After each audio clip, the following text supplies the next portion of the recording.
जय हिंद मेरे प्यारे साथी, मैं अमरजीत अपने अभ्यासपुर परिवार में आप सभी का स्वागत करता हूं। तो आज की मोटिवेशनल कोट के साथ मैं इस वीडियो को शुरुआत करना चाहता हूं।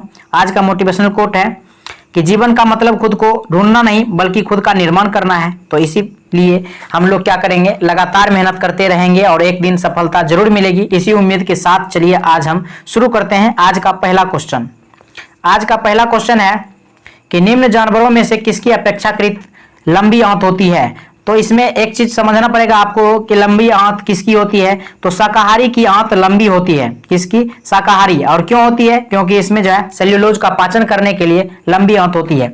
सेल्यूलोज को पाचन बहुत अधिक जटिल प्रक्रिया है, जिसके कारण क्या होता है, लंबी आंत होनी पड़ती है। तो इसमें देखिए लोमड़ी है, बाघ है और कुत्ता है। तो इसमें से कौन सा हो जाएगा? ये सभी तो मांसाहारी हैं और इसमें खरगोश जो है शाकाहारी है, तो इसका हो जाएगा खरगोश, आंसर हो जाएगा। चलिए आगे बढ़ते हैं, अगला क्वेश्चन देखते हैं। कहता है डैश को पचाने के लिए शाकाहारी की लंबी आंत की आवश्यकता पड़ती है। तो अभी हमने बताया था कि सेल्यूलोज को पचाने के लिए शाकाहारियों की लंबी आंत होती है। तो चलिए आगे बढ़ते हैं, अगला क्वेश्चन देखते हैं। अगला क्वेश्चन क्या कह रहा है क्या कि जब किसी व्यक्ति के पाचन तंत्र की जांच करने के लिए इस्तेमाल किया जाता है तो वह यंत्र क्या कहलाता है? तो वो कहा जाता है इंडोस्कोपी। देखिए इंडो का मतलब होता है अंदर और स्कोप का मतलब होता है फोटो खींचना। मतलब शरीर के अंदर कोई ऐसा पाइप लगा दिया जाता है जिसके द्वारा उसमें जो है बहुत अधिक फोटो खींच करके हर एक पार्ट्स को दिया जाता है। तो इंडोस्कोपी यही होता है, पेट में पाइप डाल करके इसमें फोटो खींचा जाता है। और उसके बाद देखिए इसमें माइक्रोस्कोप जो कि छोटे छोटे जीवों को देखने के लिए होता है।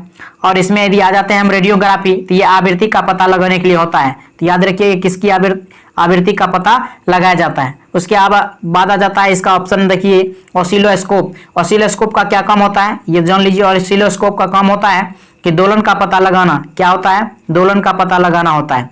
इस प्रकार से चारों ऑप्शन को याद रखिए, इंडोस्कोपी। और कमेंट में आप जरूर बताइए कि इंडोस्कोपी किस सिद्धांत पर कार्य करता है। तो ये जरूर कमेंट में हमें बताइए, फिर मैं अपने इस वीडियो का जो होगा कमेंट बॉक्स उसमें पिन कर दूंगा इसका सही आंसर क्या होगा।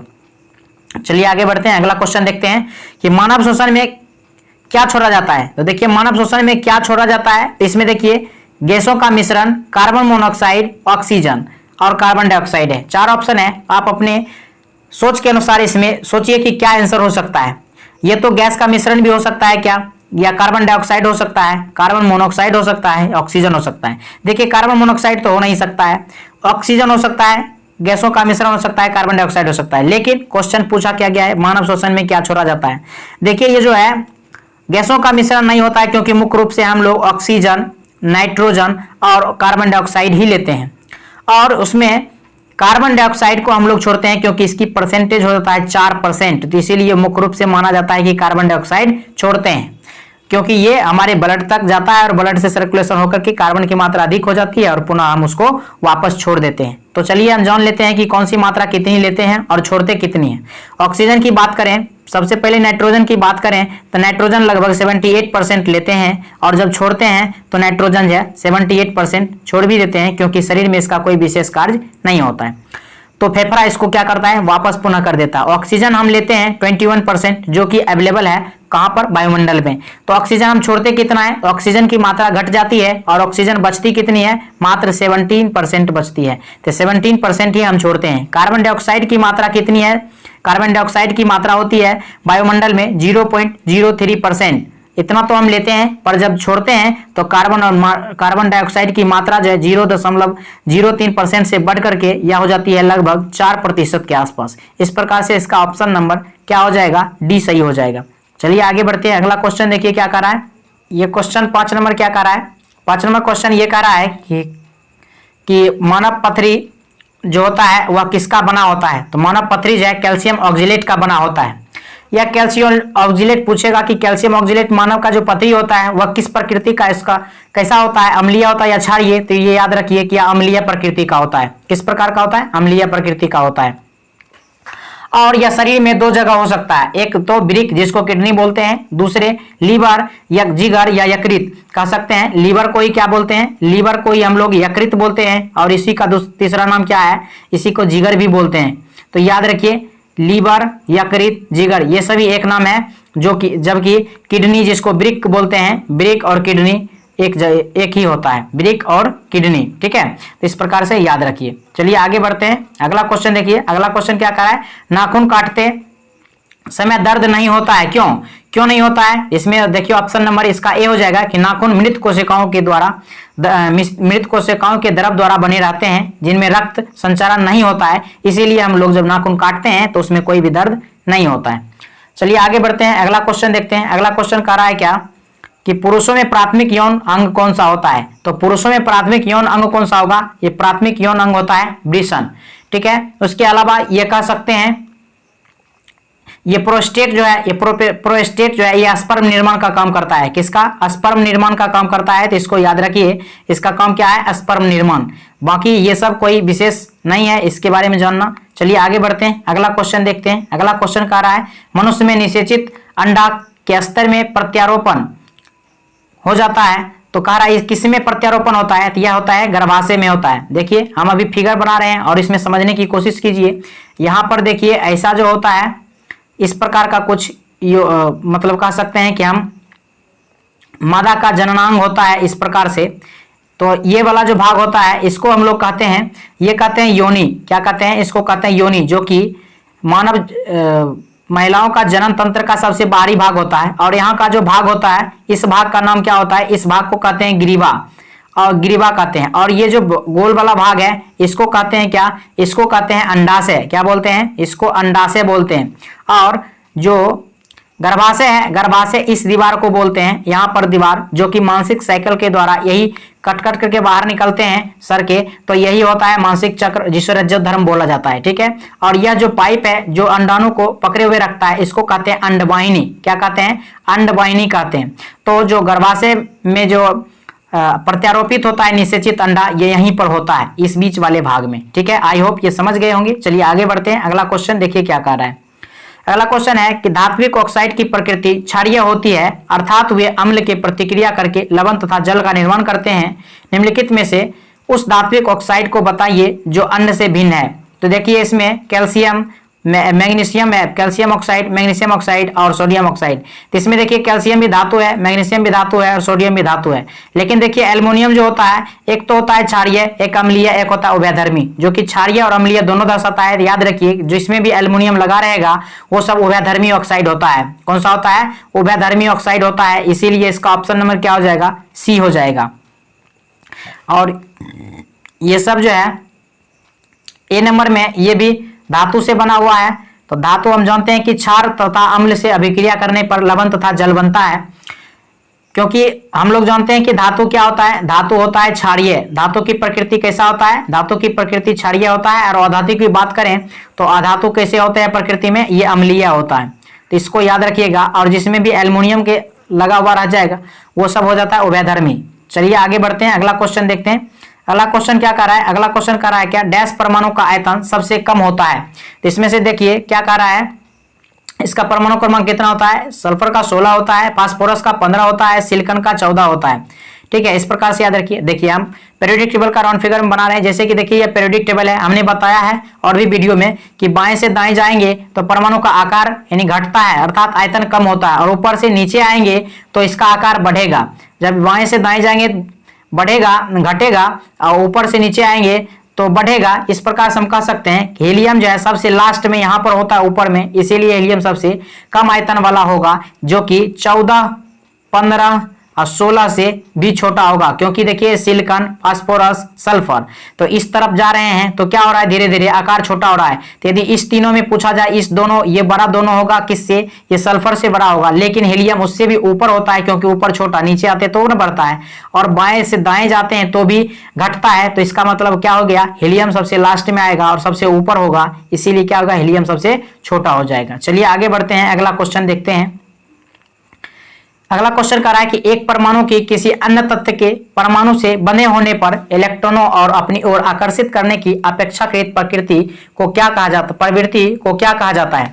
तो ये प्रवृत्ति कहलाता है वैद्युत ऋणात्मकता। देखिए इसमें होता क्या है, जैसे हम लोग देखते हैं Na+Cl-, Na+Cl- में देखिए इसका परमाणु क्रमांक कितना होता है, 17 होता है, तो इसको हम इलेक्ट्रॉनिक विन्यास 2, 8 और 7 कर सकते हैं। और इसका परमाणु क्रमांक कितना होता है, 11 सोडियम का, इसीलिए हम 2, 8 और 1 कर सकते हैं। तो देखिए इसमें जो एक इलेक्ट्रॉन है, इसमें एक इलेक्ट्रॉन की कमी है और इसका एक इलेक्ट्रॉन एक्स्ट्रा है, तो ये क्या करेगा, ये क्लोरीन को देने की कोशिश करेगा, तो इसीलिए इस पर नेगेटिव चार्ज आता है। हम कह सकते हैं कि वैद्युत ऋणात्मकता दर्शाता है किस चीज को, आकर्षित करने की अपेक्षित प्रवृत्ति को क्या कहा जाता है, विद्युत ऋणात्मकता कहा जाता है। चलिए आगे बढ़ते हैं, अगला क्वेश्चन देखते हैं। अगले क्वेश्चन क्या कर रहा है कि सोडा एसिड अग्निशामक यंत्रों में प्रयोग किया जाने वाला लवण है, तो इसमें से कौन सा सोडा वाटर में जो प्रयोग किया जाता है वह होगा। तो सोडा एसिड जो होता है अग्निशामक यंत्रों में प्रयोग किया जाने वाला वह कौन सा होता है, तो इसका आंसर क्या हो जाएगा, इसका आंसर नंबर ए हो जाएगा, जो कि सोडियम हाइड्रोजन कार्बोनेट, या इसी को हम कह सकते हैं सोडियम बाइकार्बोनेट। ठीक है, इसका फॉर्मूला क्या होता है, इसका फॉर्मूला आता है NaHCO3।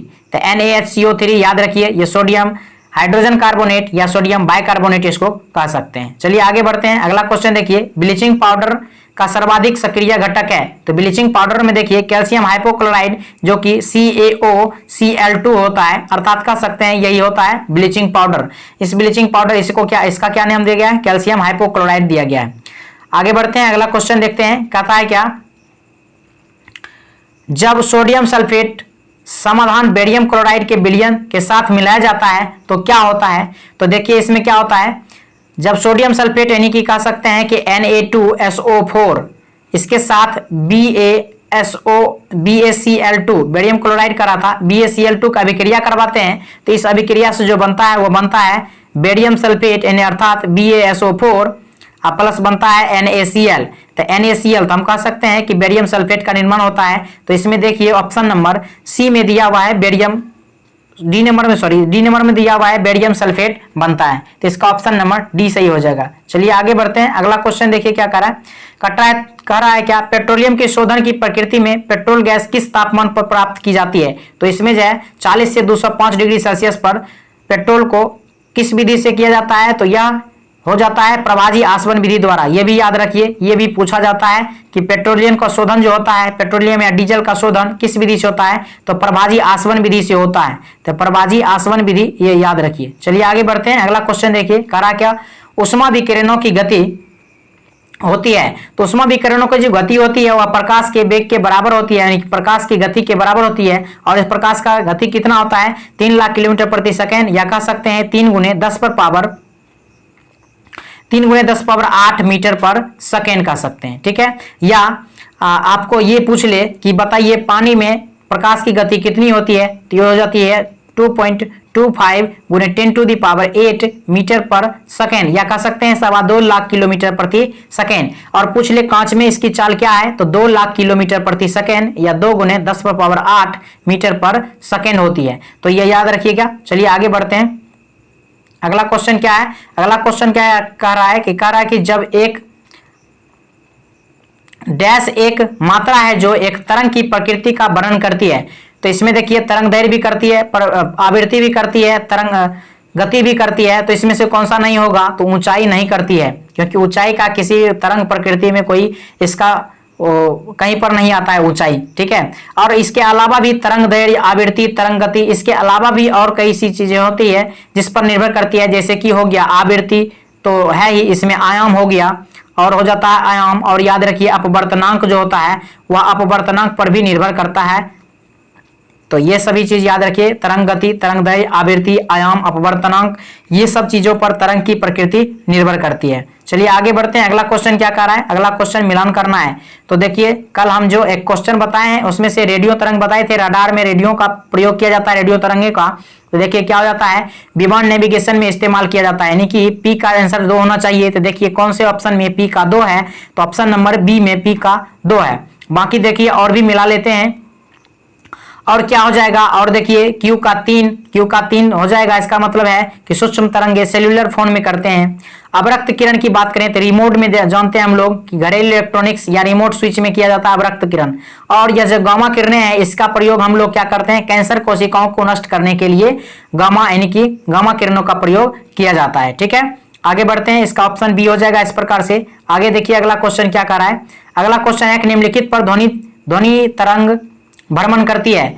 तो ध्वनि तरंग भ्रमण करती है वह क्या होगा, विभिन्न माध्यमों में भिन्न गति होती है। तो ये बिल्कुल सही जवाब है कि विभिन्न माध्यमों में भिन्न गति होती है, क्योंकि मैंने अभी बताया था जो प्रकाश की गति अलग अलग माध्यम में होती है जिस प्रकार से, उसी प्रकार से ध्वनि की गति भी अलग अलग माध्यम में अलग अलग हो सकती है। तो इस प्रकार से याद रखिए, क्वेश्चन नंबर क्या हो जाएगा, इसका आंसर हो जाएगा ए हो जाएगा 19 का। आगे है कि ध्वनि उत्पन्न होती है, ध्वनि किससे उत्पन्न होती है, तो ध्वनि उत्पन्न होती है वस्तुओं में कंपन से। किससे, वस्तुओं में कंपन से होती है। इस प्रकार ये 20 क्वेश्चन हमने कराया। आई होप कि ये बहुत अच्छा लगा होगा आपको। यदि अच्छा लगा हो तो इस वीडियो को शेयर जरूर कीजिए, लाइक कमेंट और शेयर हमें करके बताइए कि ये वीडियो में हमने जो आपको बताया उसको आप कितना अच्छा लगा और इसमें आप क्या जरूरत है हमको इम्प्रूव करने का। तो चलिए इतना ही इस वीडियो में आज के लिए। यहाँ तक देखने के लिए आपको बहुत बहुत धन्यवाद। Thank you.